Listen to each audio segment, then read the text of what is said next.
સોથી સલાબતપુરા પોલીસ દ્વારા દિવાળી પહેલા અનોખી રીતે ઉજવણી કરી છે। ઢીંગાચીકા 40 સંસ્થાની દીકરીઓ સાથે પોલીસ મથકના કમ્પાઉન્ડમાં દિવાળીની ઉજવણી કરાઈ છે। આ પ્રસંગે પીઆઈ અને પોલીસ સ્ટાફ દ્વારા સંસ્થાની દીકરીઓને ભેટ સ્વરૂપે કપડાં, ફટાકડા અને મીઠાઈઓ આપી હતી। સલાબતપુરા પોલીસે દિવાળીની પૂર્વ સંધ્યાએ એક અનોખી અને હૃદયસ્પર્શી પહેલ કરી છે। ઢીંગાચીકા 40 સંસ્થાની દીકરીઓ સાથે પોલીસ મથકના કમ્પાઉન્ડમાં ખાસ દિવાળી ઉજવણીનું આયોજન કરવામાં આવ્યું હતું। આ ખાસ પ્રસંગે પોલીસ ઇન્સ્પેક્ટર અને પોલીસ સ્ટાફની ઉપસ્થિતિમાં સંસ્થાની બાળિકાઓને ઉત્સવની ખુશીઓમાં ભાગીદાર બનાવવામાં આવ્યું। પોલીસ તરફથી બાલિકાઓને ભેટ સ્વરૂપે નવા કપડાં, ફટાકડા અને મીઠાઈઓ આપવામાં આવી હતી। જી સાહેબ, આજે શું કાર્યક્રમ ભાઈ આજરોજ સલાબતપુરા પોલીસ સ્ટેશન વિસ્તારમાં ઢીંગાચાલી નામની એક સંસ્થા આવેલી છે, જેમાં અનાથ બાળાઓ અભ્યાસ કરતી હોય છે। તો એ બાળાઓને અમે દર વર્ષે મહેરબાન સીપી સાહેબ, એચએમ સાહેબ, સીએમ સાહેબ વગેરેની સૂચનાઓ છે અને માર્ગદર્શન હેઠળ દર વર્ષે નવરાત્રિ તેમજ દિવાળી પર્વની ઉજવણી કરતા હોઈએ છીએ। ગયા વર્ષે પણ અમે તમામ બાળાઓને નવરાત્રિના પર્વમાં પોલીસ સ્ટેશન ખાતે લાવી અને ગરબાનું આયોજન કરેલું હતું અને એમને સ્વરૂચિ ભોજન આપી અને રવાના કરેલા। કેટલા બાળકો? 32 બાળકો છે અને એમનો 8 સ્ટાફ છે, ટોટલ 40 જણા છે। ગયા વર્ષે પણ અમે દિવાળી પર્વની ઉજવણી કરી હતી। એવી જ રીતે આ વર્ષે પણ માનનીય અમારા જે સીપી સાહેબ છે માર્ગદર્શન અને સૂચના હેઠળ આજે સલાબતપુરા પોલીસ સ્ટેશન વિસ્તાર ખાતે આ બાળાઓને લાવી સ્ટાફ સાથે અને દિવાળી પર્વની ઉજવણી કરીએ છીએ। સલાબતપુરા પોલીસ પરિવાર એવી પહેલ કરે છે, શું કહેવા માંગુ છું?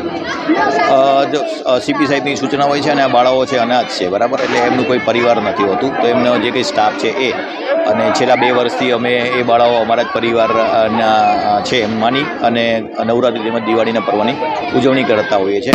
આ વર્ષે પણ અમે દિવાળી પર્વમાં તમામ બાળાઓને એક જોડી કપડાં, સ્કૂલ બેગ, મીઠાઈ વગેરે આપી અને એમને સ્વરૂચિ ભોજન સાથે અહીંથી વિદાય કરીશું।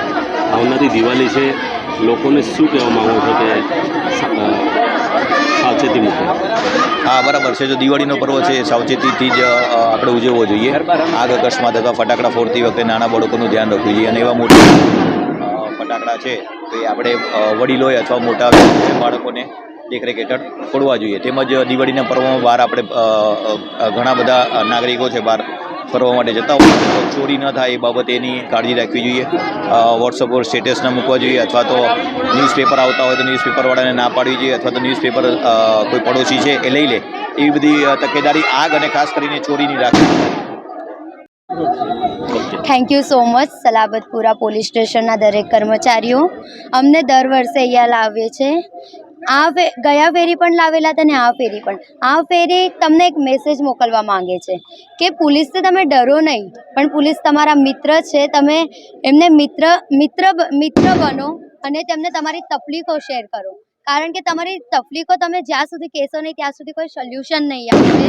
દરેક નાના બાળકો હોય જે હંમેશા ડરતા હોય પોલીસથી કે પોલીસ તો ડેન્જર, પોલીસ મારે, પણ એવું નથી હોતું। પોલીસ દરેક સમાજમાં સેવાઓ કરે છે। પોલીસ આપણા ખાતર જ રાત દિવસ જાગીને આટલી મહેનત કરીને સિક્યોરિટી ટાઈટ કરે છે કે દરેક છોકરી હોય કે છોકરા હોય દરેક સુરક્ષિત રીતે રહી શકે। સુરત એટલું બધું વિકસિત થતું ચાલ્યું છે કે સુરતમાં આજે કોઈ પણ વ્યક્તિ અસુરક્ષિત હોય એવું કંઈ સુરક્ષિત જ હોય છે, એ લોકો અસુરક્ષિત કદી હોતા નથી।